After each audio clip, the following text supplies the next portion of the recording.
And so now they'll have a big cider festival. But basically, you can do that with individual trees if you keep them the right size. The multiple grafted trees theoretically are great, and the orchards, the Dave Wilson and those guys, they like to sell them, but they're very difficult to maintain because the trees grow at different, they have different characteristics, and the stronger one is always going to dominate. And so what I've seen, there's two things that are very popular but are terrible. Because I go around and see all the problems. There's planting 4 in a hole. The motto of one of the orchards that you all know about, one of the nurseries is, if you have room for 1 tree, you have room for 4 trees. So you plant 4 in a hole. I have seen a couple where 4 trees will live, but they're dwarfed and they do very poorly.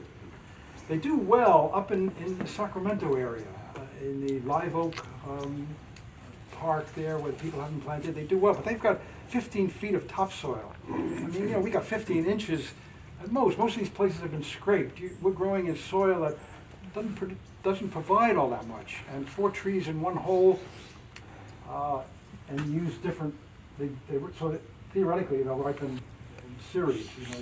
One will ripen 1 month.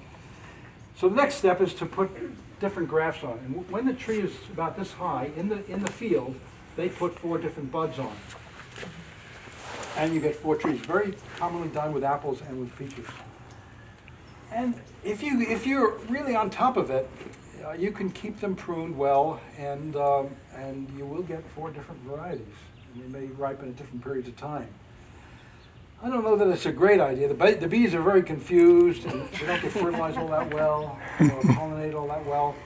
So I kind of think it's a mixed bag. I'd rather, if you have a group of neighbors or a club, plant different trees and then trade off, because usually you get more stuff than you can eat.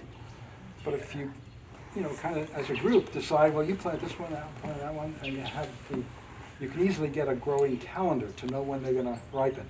And I'll show you a few things in these brochures that will enable you to kind of make those kind of decisions. Any other question about these things that I might not have covered? So they grow differently, they're pruned differently because of the way they grow. You can tell when you're pruning it, if you have just fruiting spurs or fruiting buds, or if you have these thin. See, here's a that's a shoot bud. It's like a little spear. So basically, if I get a big peach here, I could prune it down to here after the season. I know I'll get another shoot. But the other thing is, when I prune this out, and it's a compound bud, I know that will put out another shoot, that the following year I'll have peaches on. Should we go home now and take the leaves off our sorry-looking apple tree? It looks just like... Well, if it's not, it's going to lose more leaves. With some trees like Anna, if you strip the leaves off, you'll get 2 crops. We have a very fuzzy and green Anna that's I think it's ready to, it looks like in the middle of summer right now. Yeah, well, they'll have 2, I don't strip the leaves off all the trees, but if you want to really get aggressive growth, and if they're really dry, then you can strip them off and get 2 crops. Or you can leave them, they'll fall.